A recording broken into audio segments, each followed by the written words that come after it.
La última vez que estuve aquí en el púlpito, empecé la serie que tiene que ver con todo esta decoración de cómo edificar vidas, familias que soportan las tormentas de la vida, y todo basado en el Sermón del Monte, porque el propósito de Jesús es enseñar que hay una manera de vivir por encima de las circunstancias, por encima de nuestras propias debilidades, por encima de cualquier situación adversa que ocurre en un mundo caído, en un mundo en donde personas que pecan viven continuamente pecando, continuamente fallando, lastimando, hiriendo y continuamente experimentando situaciones diversas de dolor, de aflicción. Ahora, el Sermón del Monte no está dirigido con la intención de mostrar a una persona cómo llegar a ser salvo. Más bien, Jesús tiene la intención de reflejar, más bien de enseñar cómo una persona que ha conocido la salvación y que ha nacido de nuevo expresa el carácter de Dios. Ese es el propósito de la ética del reino de Dios aquí en la tierra. Es una vida totalmente radical, fuera de la caja, por así decirlo, en donde hemos estado metidos desde que nacimos. Cuando digo fuera de la caja, es viviendo por encima de lo que ocurre alrededor de nosotros, mucho más allá de nuestras debilidades o mucho más allá de nuestros talentos. Y cuando uno ve el Sermón del Monte, lo único que uno puede decir cuando uno lo ve es: esto es imposible vivirlo. Esto realmente es absurdo, no se puede vivir así. Y en parte tenemos razón. A lo largo de la historia ha habido distintos críticos, teólogos, cristianos normales, por así decirlo, que han resistido un poco con la idea de que este sermón, lo que salió de la boca de Jesús, sea para vivirlo en esta vida. Algunos se han atrevido a decir que esto es para cuando venga el reino milenial, pero todo lo que leemos en el sermón apunta a que es para vivirlo aquí en la tierra. Así que la única esperanza que tenemos de vivir como Jesús expresa que somos llamados a vivir es por su gracia y el poder del Espíritu Santo morando en nosotros. Ahora, la última vez hablamos y entramos de lleno en las bienaventuranzas, pero quiero retroceder un poco porque quiero ver el contexto en el que Jesús habló este sermón. Y va a ser muy breve. Jesús, antes de empezar ese sermón, Él está sanando a los enfermos, está librando a los endemoniados. Tiene una multitud ahí que está acudiendo a Él porque está recibiendo sanidad. Y están asombrados de su poder, están asombrados de su gracia, están asombrados de las cosas extraordinarias que Jesús puede hacer. Con solo poner las manos en los enfermos, con solo decir una palabra. Pero acabando esto, Él entonces llama la atención a la gente para que ahora escuchen. Lo que nos enseña esto es que las señales, los milagros, las sanidades y todas estas expresiones del poder de Dios son la manera de validar las palabras de Jesús. No deberíamos de necesitarlo, pero Jesús sabe que necesitamos que si nos vas a decir algo, demuestra que eres el Mesías. Jesús dijo: si no me creen a mí por lo que les digo, crean por las señales que hago. Entonces Jesús está tratando de validar, de que entiendan que Él es el que habría de venir. Y ahora, hoy en día, en este tiempo, en esta generación, igualmente los milagros, las sanidades, los milagros de cualquier tipo que el Señor hace a través de una persona sirven para validar el mensaje. Muchas veces la gente no está satisfecha con solo palabras. Deberían de estar. Y a veces hay gente que sencillamente por la gracia de Dios llega a creer en Cristo solo por el mensaje. Y esto es maravilloso. Sin embargo, Dios nos da la gracia de ir más allá que solo palabras. No por menospreciar la palabra, sino por respaldar las palabras que decimos acerca de Jesús. No es nuestra preocupación principal, pero sí es importante entender que este fue el proceso que Jesús siguió. Entonces son las señales, es la palabra, pero también es el carácter de la persona que está dentro del reino de Dios.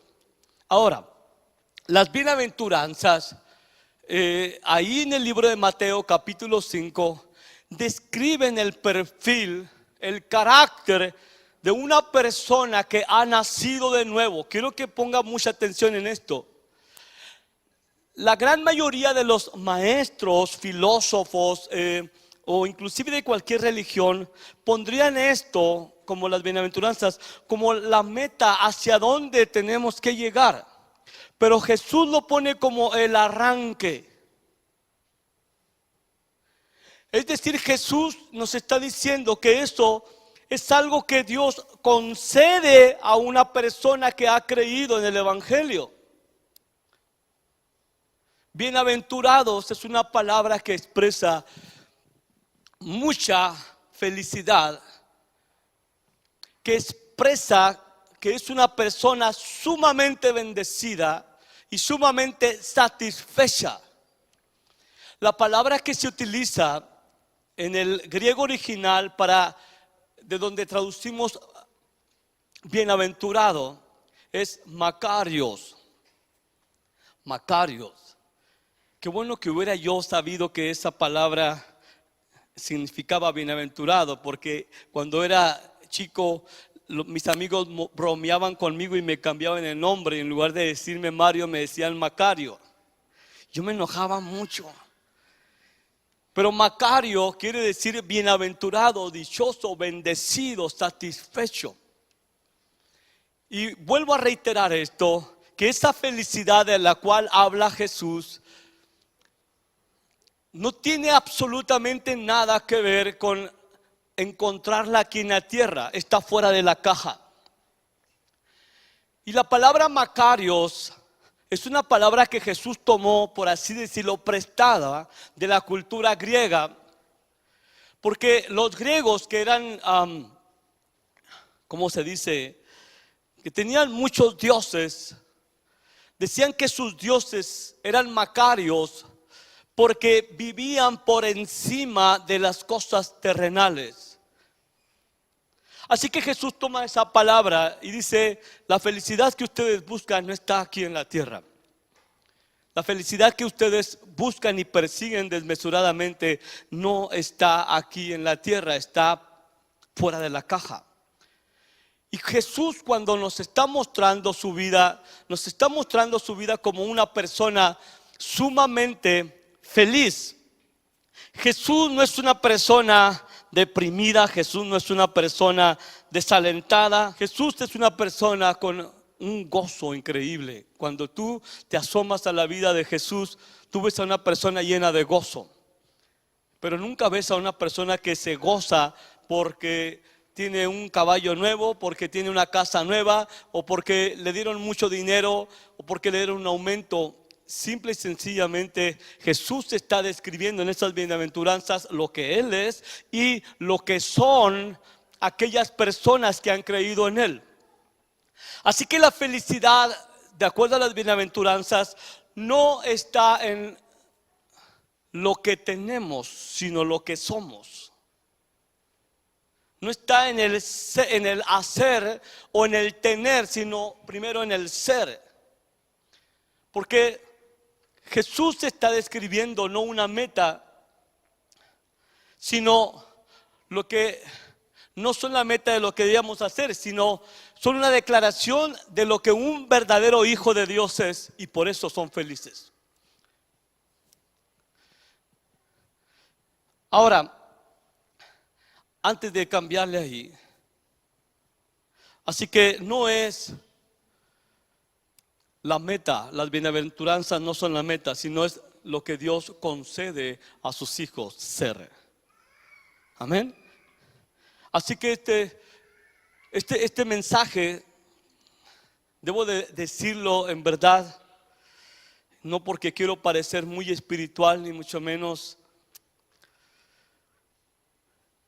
No es algo que yo puedo presumir que soy perfecto en esto.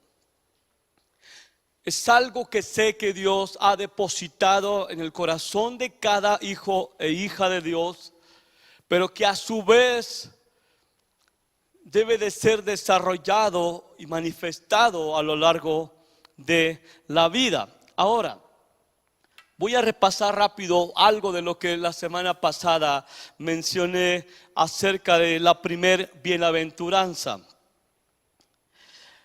Así que Jesús dice: bienaventurados los pobres de espíritu. Y dijimos que Él no está hablando en ninguna manera de la pobreza material, sino la pobreza espiritual. Las bienaventuranzas están en un orden intencional que describe el proceso de transformación de una persona que ha creído en Cristo. Porque la realidad es que la salvación comienza cuando alguien se descubre a sí mismo en bancarrota. Cuando sabe que no tiene nada que ofrecer a un Dios santo a cambio del perdón de sus pecados. Todas las personas que han encontrado la gracia y la misericordia de Dios a través de Cristo tuvieron un momento de crisis en que estaban cansados de su vida, ya no estaban satisfechos en su vida, ya nada les llenaba, ya nada les satisfacía, se vaciaron a sí mismos. Descubrieron que nada en este mundo era suficiente para satisfacer su vida. Dios les concedió la gracia de descubrir su omnipotencia y su suficiencia comparada con su incapacidad y su insuficiencia en sí mismos. Así que los seres humanos deben de reconocer la omnipotencia y la suficiencia de Dios y su propia incapacidad e insuficiencia. No somos todopoderosos y no somos autosuficientes. Nunca lo fuimos y nunca lo seremos. Ni aquí ni en la tierra vamos a ser todopoderosos ni autosuficientes. Nunca. Solo Dios es todopoderoso y solo Dios es suficiente en todas las cosas. Así que Dios en su amor concede que uno o una persona mire hacia adentro y descubra cuán pobre y miserable es su vida. Aun cuando se había sentido satisfecho en sí mismo, porque tenía logros materiales, logros, como se dice, profesionales, materiales, descubrió por la gracia de Dios que no tenía algo estaba mal en su vida. Algo no tenía sentido. Descubrió una bancarrota y la felicidad a la cual se refiere Jesús cuando alguien descubre su pobreza lleva consigo una promesa increíble. Y me adelanto un poco porque la verdadera satisfacción, la plenitud, es cuando verdaderamente podemos ver la suficiencia de Dios, ver el poder de Dios, el amor de Dios sobre nosotros y poder sentirnos felices. Ver la declaración de Jesús, de verdad es extraordinaria. Él está orando, ahí en Juan 17, está un poco pequeño, se lo voy a leer, pero dice: el Señor dice, yo en ellos y tú en mí, para que sean perfeccionados en unidad, para que el mundo sepa que tú me enviaste y que los amaste tal como me has amado a mí. Primero, yo en ellos, yo dentro de ellos y tú dentro de mí. Primero quiero que vea a Jesús, que nunca se declaró él autosuficiente como hombre. Dijo, las palabras que ustedes han oído no son mías, sino de mi Padre. Las obras que yo hago no las hago por mí, sino que el Padre me dice las cosas que debo de hacer. Jesús hallaba su suficiencia y su gozo y su satisfacción en la relación que él tenía con el Padre. Él sabe que hay una satisfacción plena, absoluta en la persona de Dios. Por eso él dice, yo en ellos y tú en mí. Viviendo dentro de nosotros, es que se genera esa plenitud y esa satisfacción en la vida de un ser humano.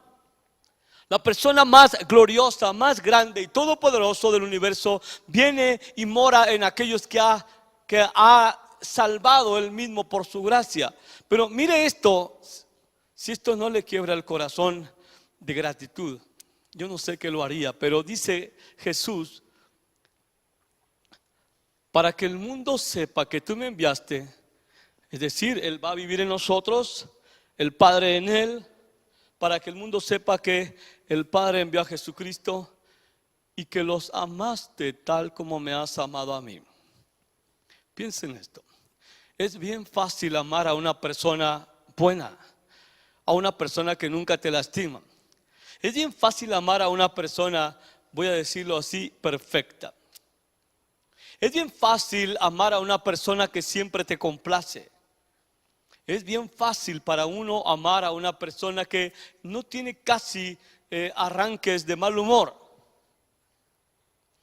A una persona que nunca se equivoca, que nunca se le olvidan cosas, a una persona que nunca dice una mala palabra. Nos resulta fácil amar a una persona así. El Padre no tiene ninguna dificultad en amar a Jesús. Porque es perfecto, ¿de acuerdo? Porque no peca. El Padre no tiene ninguna dificultad en amar a su Hijo perfecto, amado, bendito. Todo el amor del Padre antes de que naciésemos nosotros, antes de que hubiera humanos, era para Jesús. Todo el gozo y la satisfacción que ha habido en el corazón de Jesús es porque ha sido uno con el Padre. Porque siempre ha sido amado por el Padre. No tengo problema con eso. En donde tengo problema es en descubrir que Jesús dice que el Padre me ha amado como a Él.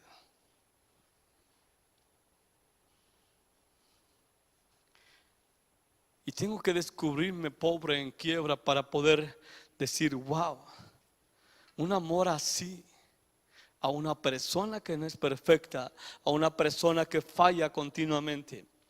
Es un amor que satisface, es un amor que te llena de gozo, de alegría. Es un amor que no mide cuántas veces has fallado, cuántas veces has acertado. Es un amor que va más allá de tus méritos.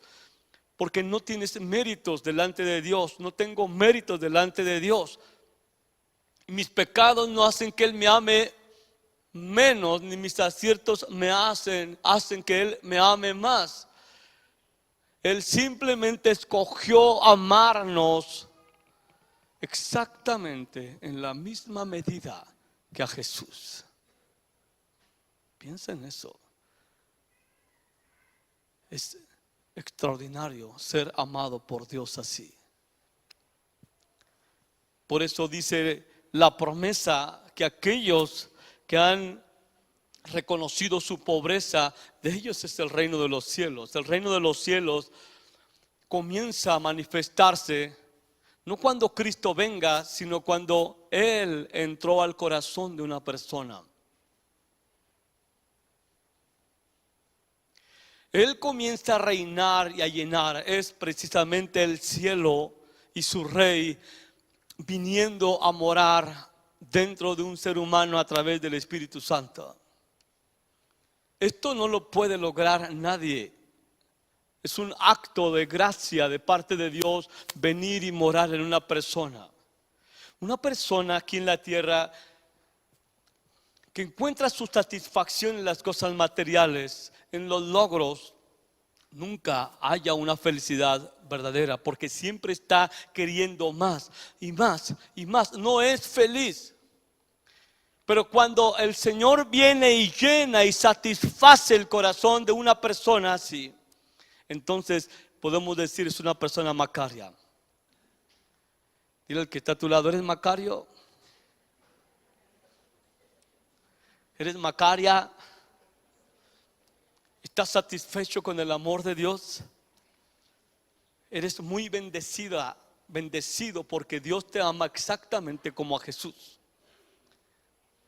Piensa en eso, eso es monumental. Si usted se para aquí en la plataforma y a un lado está Jesús, así como Él caminó aquí en la tierra.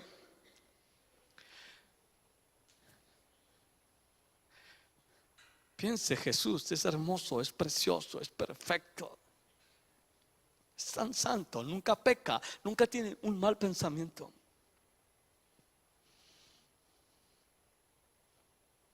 Y usted está al lado de Jesús y usted sabe quién es usted. Y simplemente usted ha recibido la gracia de creer en Jesús. Y el Padre hace una declaración y te dice, te amo exactamente igual en la misma medida que a Jesús.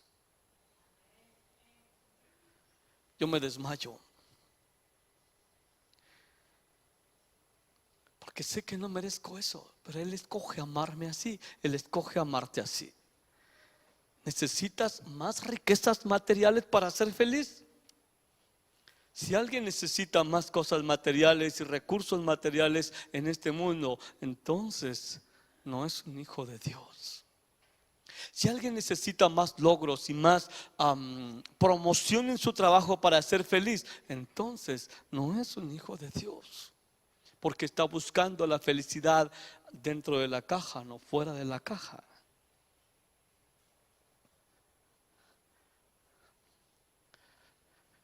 Vea esto, Efesios 1:11 dice, es más, dado que estamos unidos a Cristo, hemos recibido una herencia de parte de Dios, porque Él nos eligió de antemano y hace que todas las cosas resulten de acuerdo para con su plan.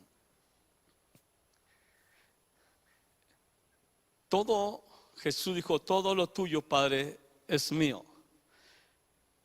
Y luego Dios nos dice que somos herederos y coherederos con Jesús.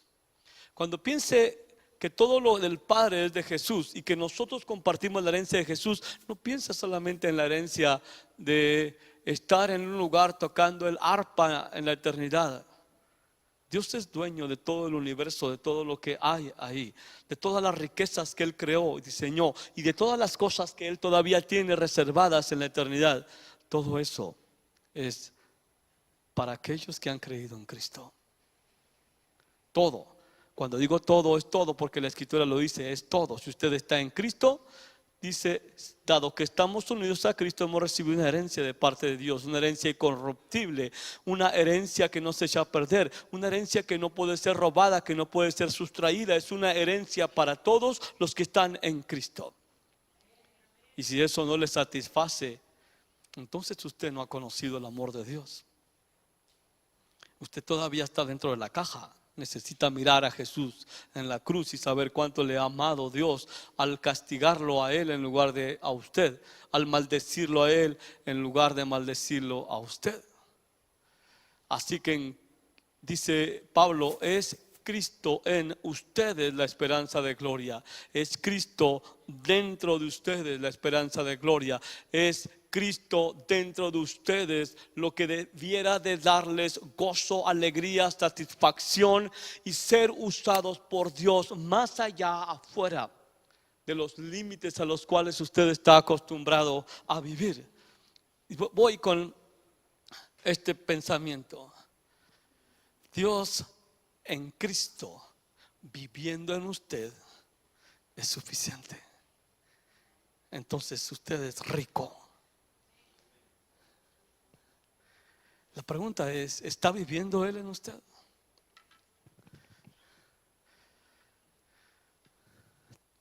Cada vez que usted sale al mundo, va a haber muchas tentaciones de decirle: sí, necesitas a Cristo, pero necesitas algo más. Esto, necesitas a Cristo, sí, pero aquí hay algo más que tú necesitas. Los judíos decían: sí, necesitas a Cristo, pero necesitas circuncidarte. Sí, tienes a Cristo, eres salvo, sí, pero necesitas hacer estos rituales.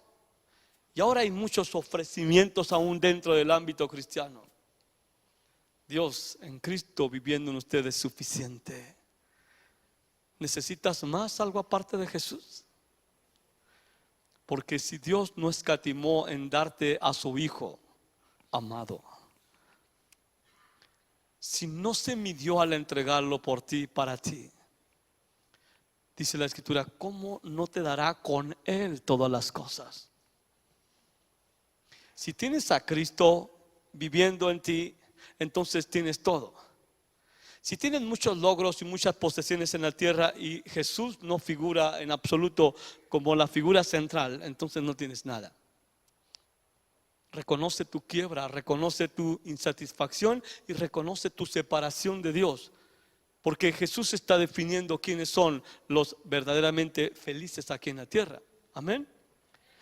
Ahora, una persona que ha encontrado su vacío, su insatisfacción, y ha descubierto que solamente en Dios está su satisfacción, porque Dios es tan santo, Dios es tan puro y tan perfecto, que cuando se le revela a alguien, lo primero que se ve, y usando la figura que puse ahorita de estar al lado de Jesús, te das cuenta que hay en tu vida situaciones, pensamientos, intenciones, acciones que verdaderamente ofenden a Dios. Cuando te descubres tan amado y tan aceptado de parte de Dios, este es el proceso. Te duele haber ofendido a Dios. Es un llanto por arrepentimiento, es un llanto de lamento.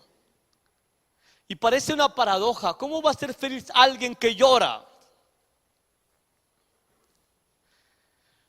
Porque el arrepentimiento es una concesión de parte de Dios. Es un don, es un regalo que Dios te permita ver cuán grande es tu pecado y cuántos son la multitud de sus pecados en ti. Porque si Dios no nos revelara lo pecaminoso que hemos sido y que tendemos a hacer, moriríamos de nuestros pecados. Pero cuando ves el amor de Dios sobre ti, cuando ves que te dice: te amo exactamente igual que a Jesús, pero tú miras hacia adentro y dices: ¿cómo puedes amarme siendo lo que soy? Teniendo estos pensamientos tan perversos, estas actitudes tan miserables, ¿cómo puedes amarme? Y caes de rodillas y lloras delante de Él.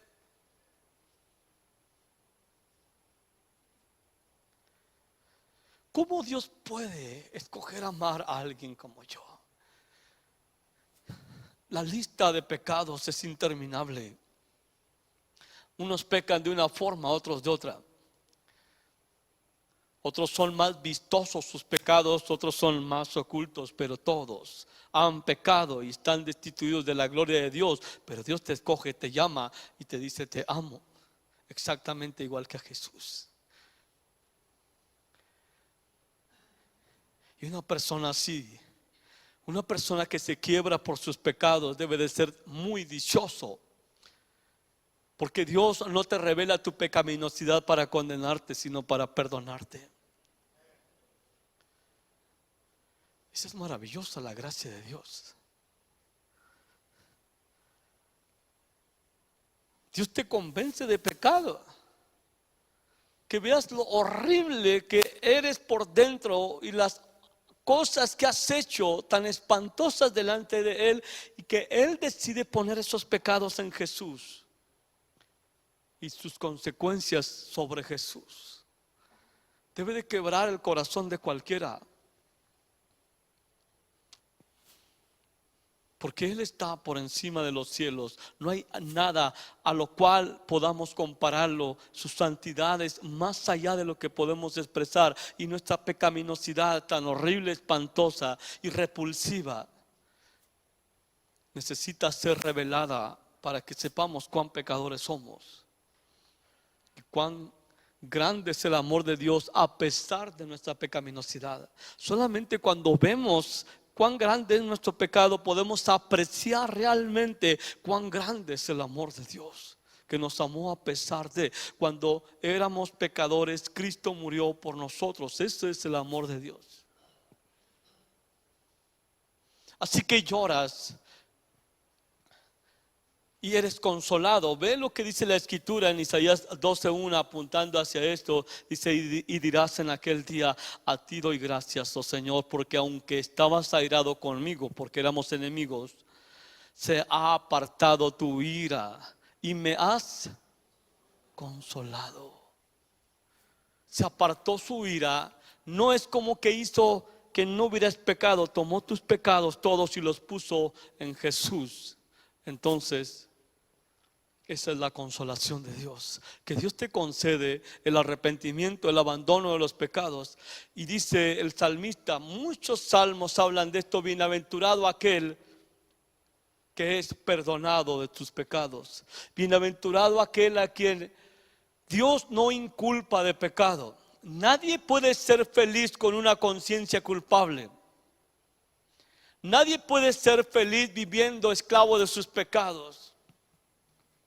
Pablo lo expresa de una manera magistral cuando dice: no sé qué rayos me pasa, porque no hago el bien que quiero, hago el mal que no quiero. Y es esta fuerza dentro de mí que se llama pecado, porque con la mente quiero hacer la voluntad de Dios, pero con mis miembros hago exactamente lo opuesto. Y esto no produce felicidad a nadie. La felicidad viene cuando Dios te redarguyó de tus pecados, cuando te reveló lo que habías ofendido al Dios Santo que te amó a pesar de todo, y caes y lloras y te quebrantas, y Dios se atreve y viene y te abraza y te consuela y dice: ya, eres perdonado. Así que un hijo de Dios es satisfecho en Cristo, y un hijo de Dios es perdonado, totalmente perdonado, completamente perdonado, absolutamente perdonado, eternamente perdonado. Y esta es la consolación de Dios para gente que peca como tú y como yo, que solo en Cristo hay perdón y solo en Cristo hay redención. Amén. Dale un aplauso al Señor si estás contento.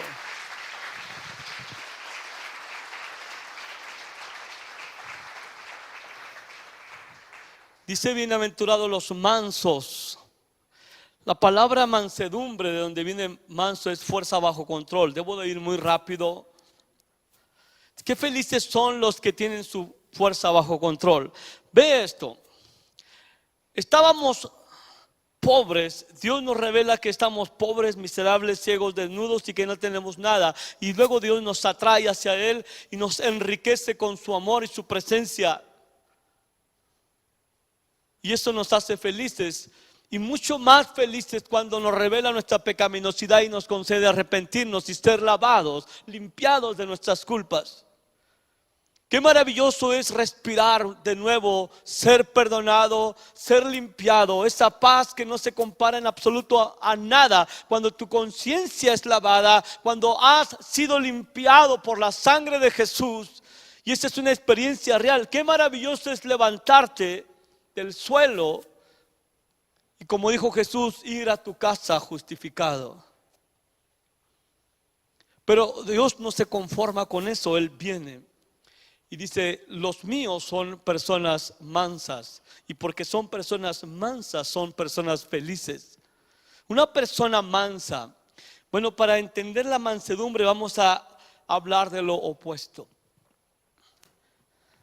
Piensa en un caballo salvaje. Nadie lo puede montar excepto un jinete bien experimentado, ¿es cierto? Usted se sube a un caballo salvaje y se va a quebrar no sé cuántas vértebras, porque es salvaje. O viene a mí la figura de esos rodeos en donde los vaqueros se suben a los toros, esos bien fuertes, parece que están endemoniados los toros. No los pueden domar, tienen que durar creo que 7 segundos arriba del toro, algo así, porque luego dan una maroma y al piso, ¿no? Esto es lo contrario de mansedumbre. Pero cuando alguien experimentado agarra ese caballo y lo doma, entonces es útil. Se puede subir arriba de él y el caballo no va a relinchar para tirar a esta persona, no se va a oponer. Lo puede usar para servir, para transporte, para carga. Puede usar a un toro para arar la tierra. Bueno, en aquel entonces se domesticó el toro, se domó el caballo. Eso es algo que refleja con mucha exactitud de donde Jesús toma la palabra mansedumbre. Es que viene el Espíritu Santo y te quita lo salvaje. Ahora es una persona que está controlada por el Espíritu Santo. Jesús no está diciendo, esto es lo que tienes que llegar a ser. No, tú como hijo, como hija de Dios, eres una persona mansa y porque eres mansa, eres feliz. Una persona mansa no es una persona que vive a la defensiva. Una persona mansa no es la persona que le confrontan en su pecado o su error. ¿Qué? ¿Pero tú qué? ¿Qué? ¿A poco tú no fallas? Ese es salvajismo, no está domado, no está domesticado por el Espíritu Santo. Una persona mansa no intenta sobresalir por encima de los demás, porque la mansedumbre y la humildad son casi sinónimos en el griego. De hecho, algunas versiones traducen mansedumbre o humildad en esta misma porción. Igual, lo opuesto sería formidable, nos ayudaría a ver qué es lo opuesto, el orgullo. Una persona mansa no es orgullosa, no se cree superior a otros. Escucha el consejo, escucha la corrección, escucha la confrontación cuando es necesario hablarle de su pecado. Porque el Espíritu Santo está en esa persona y lo ha cambiado. No quiere decir que es perfecto y que nunca se equivoca, pero cuando se equivoca admite la corrección.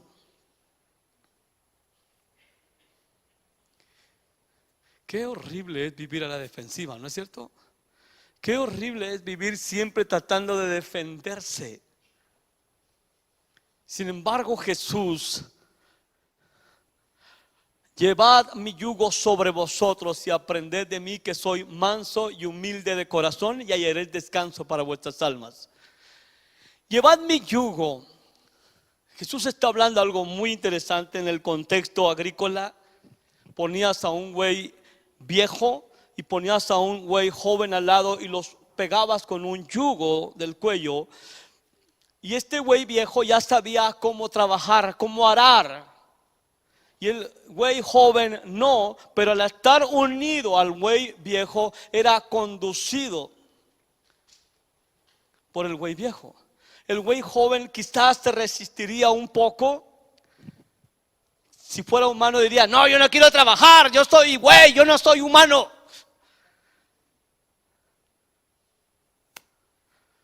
Se resistiría, pero como está pegado al güey viejo, no tiene más remedio más que ser conducido. Por eso Jesús dije: lleven mi yugo y aprendan de mí, que soy manso. He puesto toda mi fuerza, todo mi poder bajo control, porque Él no escatimó el ser igual a Dios como cosa a que aferrarse. Él se humilló a sí mismo, tomando forma de siervo. Fue a la cruz, fue llevado a la cruz y fue llevado como oveja al matadero. Enmudeció, no abrió su boca. Jesús está diciendo: qué felices son los mansos. Qué feliz es la gente que se deja domesticar por el Espíritu Santo. Son útiles. Y porque se dejan domesticar, sirven. Una persona mansa, que es un hijo, una hija de Dios, no tiene ninguna dificultad. Escúcheme bien. Cuando alguien le pide ayuda a un servicio, está unido al yugo de Cristo, Él va a servir. Él no va a repelar. Él no lo va a hacer con la boca torcida. Porque hacer las cosas con la boca torcida a fuerzas de mala gana, eso no hace feliz a nadie, ¿de acuerdo?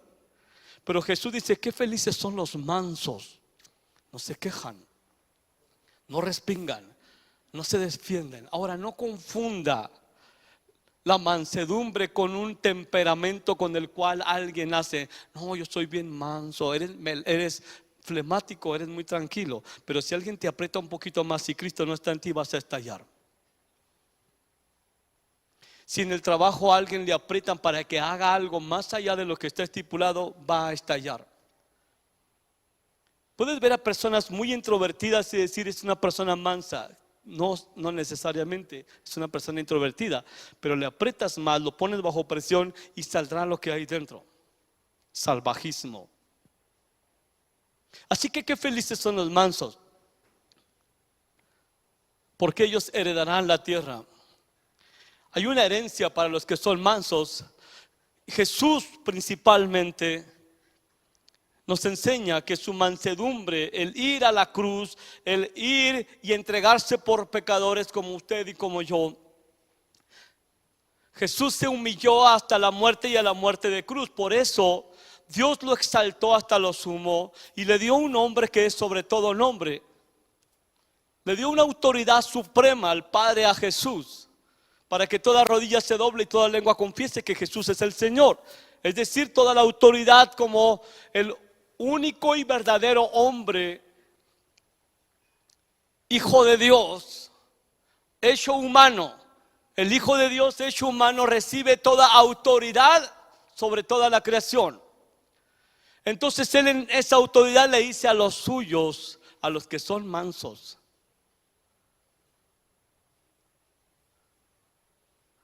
toda potestad me es dada en los cielos y en la tierra. Tengo toda la autoridad, tengo todo el poder.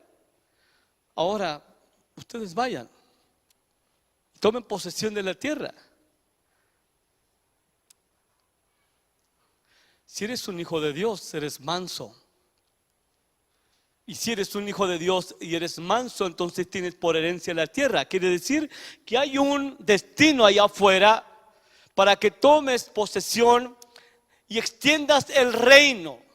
El amor de Dios ha sido derramado en ti. La presencia de Dios mora en ti, el amor de Dios mora en ti. Eres una persona perdonada, eres una persona sin culpa, eres una persona que accede al trono de Dios libremente y la sangre de Jesús está para ti. Y eres una persona mansa, eres una persona que va afuera y refleja, por lo menos ahorita quiero decir, esas tres virtudes de un hijo, de una hija de Dios. No tienes que producirlas, si no están ahí, nunca han estado. Tiene que producirlas el Señor cuando te humillas y reconoces que no tienes nada. Pero si eres un hijo de Dios, tienes un campo allá afuera, una herencia que reclamar, una tierra que reclamar, no violentamente, no con violencia, no con furia, no con ira, porque eres una persona que ha sido domesticada. Podrías ir y matar a mucha gente si no se arrepienten de sus pecados. Mucha gente lo hizo así, creyendo que era la manera de llevar el evangelio. Pero ese no es el camino que Jesús trazó. La mansedumbre es la que te da la autoridad de tomar posesión de la tierra. No la coerción, no la manipulación, sino un carácter apacible. Eres manso para hablar con la gente que está en pecado. ¿Por qué? Porque tú has sido tratado con misericordia y tú eres manso, no eres el juez de la gente. Confrontas lo que está mal con espíritu de mansedumbre, dice en Gálatas capítulo 6. Eres manso, no eres el juez de nadie.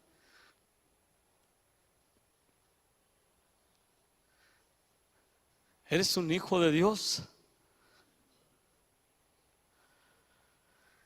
Voy a parar ahí. Si eres un hijo de Dios, tienes eso. Puedes ser feliz fuera de la caja, perdón, dentro de la caja. ¿Me pones por favor 2 Corintios capítulo 6? Puedes ser feliz si eres un hijo de Dios. De hecho, Jesús dice qué felices son, qué macarios son, qué dichosos, qué bendecidos son aquellos que están en Cristo, aquellos que han nacido de nuevo. Qué dichosos son sin importar las circunstancias. Y bueno, tú dices, bueno, Jesús, ¿hay alguien más normal que Jesús que pueda decir que eso es posible? Bueno, hay un hombre en la escritura llamado Pablo. Era un hombre muy inteligente, muy capaz,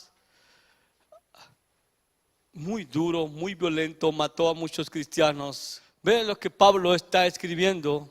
Dice, así pues nosotros como colaboradores suyos, les exhortamos también a que no reciban en vano la gracia de Dios, porque dice, en tiempo aceptable te he oído y en día de salvación te he socorrido. He aquí ahora el tiempo aceptable, he aquí el día de la salvación. No damos a nadie ninguna ocasión de tropiezo. Está hablando un hombre que ha sido cambiado por el Señor, para que nuestro ministerio no sea vituperiado, para que nadie hable mal. Antes bien, nos recomendamos en todo como ministros de Dios, en mucha paciencia, en tribulaciones, en necesidades, en angustias, en azotes, en cárceles, en tumultos, en trabajos, en desvelos, en ayunos, en pureza, en ciencia, en longanimidad, en aguantar las cosas difíciles, en bondad, en el Espíritu Santo, en amor sincero, en palabra de verdad, en poder de Dios, con armas de justicia diestra y siniestra. 8. Por honra y por deshonra, por mala fama y por buena fama, como engañadores pero veraces, como desconocidos pero bien conocidos, como moribundos, mas he aquí vivimos, como castigados pero no, mas no muertos. 10. Como entristecidos, mas siempre ¿qué? Pablo puede decir mas siempre gozosos, cuando ha descrito esta experiencia que esta generación dice, no, los cristianos nunca deberían de padecer. Y con todo y esto Pablo se atreve a decir como entristecidos, pero ¿qué? Puedo asegurarles algo, nunca he sido azotado, nunca me han encarcelado por causa del evangelio, sí por unas multas de tránsito. Nunca he pasado naufragando en el mar por causa del evangelio. Mi experiencia es otra. Dios me conceda un día ese nivel de experiencia de Pablo. Dios me conceda un día padecer en verdad por su causa. El Señor me conceda ese privilegio un día de poder decir como Pablo, puedo estar feliz en medio de las tribulaciones, la persecución, los azotes, la cárcel, los ayunos, el frío, que me tengan por tranza, que me tengan por ladrón, que me tengan por lo que sea, que me tengan por entristecido pero gozoso, que me tengan como pobre pero enriqueciendo a muchos. Ese es el perfil de un hijo de Dios maduro. Así que cuando vengan rasguños a su vida, pregúntese, ¿soy un hijo de Dios? ¿Estoy contento, gozoso a pesar de esta situación? ¿Soy feliz en verdad porque Dios está en mí? ¿Porque he sido perdonado? ¿Soy feliz en verdad porque Dios me ha concedido un espíritu manso? ¿O realmente no he hallado esa felicidad?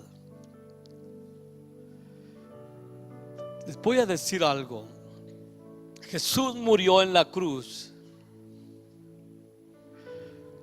precisamente para que nosotros podamos vivir ese tipo de vida.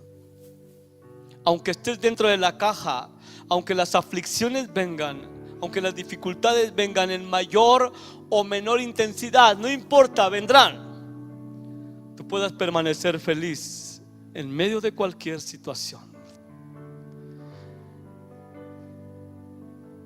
Aunque la persecución venga, tú puedas permanecer feliz. Jesús murió para que tú y yo podamos expresar que Cristo vive en nosotros, que Dios mora en nosotros, que el amor de Dios fue derramado en nuestro corazón, que hemos sido verdaderamente perdonados, lavados en la sangre de Jesús, y que tenemos un espíritu manso, y la tierra es nuestra y la vamos a tomar para Jesús. Si tan solo crees eso, te levantas y dices: wow, no sabía de qué tamaño era lo que he recibido como hijo de Dios. Si lo has recibido, Dios te lo ha dado y no te lo quitará jamás. Ahora necesitas entender que eso es, al menos estas tres cosas que hablé, es la forma en la que se espera que un hijo de Dios viva: satisfecho, sabiendo que Cristo mora en ti, sabiéndote perdonado, sensible al pecado, arrepentido de continuo, dominado por el Espíritu Santo, controlado en tus afectos por el Espíritu Santo, mostrando al mundo que hay una opción mejor, que hay una opción de felicidad verdadera en Jesús, que hay una satisfacción verdadera en Jesús, y que hay perdón y misericordia de parte de Dios para quitar la conciencia culpable, para quitar la maldad, para que puedas verdaderamente caminar gozoso en medio de toda circunstancia, sin importar qué pase, gozoso, no una alegría externa, fingida y solamente emocional y momentánea para impresionar a los demás. Es un gozo extraño que vive en el corazón de los hijos de Dios, una satisfacción extraña que aun cuando no tienes todo lo que el mundo dice que es necesario tener, estás feliz. Jesús murió en la cruz para eso. Jesús en la tierra caminó y no tenía un carro, no tenía un traje, no tenía 2, 3, 4 pares de zapatos para ser feliz. No, Jesús era feliz a pesar de que no tenía todas las cosas que esta generación dice que son necesarias tener. Jesús no tenía un celular de última generación, Jesús no tenía un iPad, Jesús no tenía una laptop. Jesús no necesitaba de nada de eso como hombre. Jesús sabía que su gozo, su contentamiento estaba solamente en el Padre. Su suficiencia venía de Él, su dependencia estaba en Él. Jesús sabía que cada día como hombre necesitaba vivir a la luz de la presencia del Padre, escuchar al Padre, caminar con el Padre, hacer lo que el Padre le decía. Vivía sumiso al Padre, manso. Nunca dijo: ¿qué? Pues yo también soy Dios, igual que tú, ¿por qué no puedo hacer lo que yo quiero? Se sometió al Padre y vivía feliz y heredó el universo entero. Y tú eres la herencia de Él si estás en Cristo. Así que Jesús murió para que tú y yo podamos vivir una vida que de la manera más fiel pueda representar a la persona de Jesús aquí en la tierra.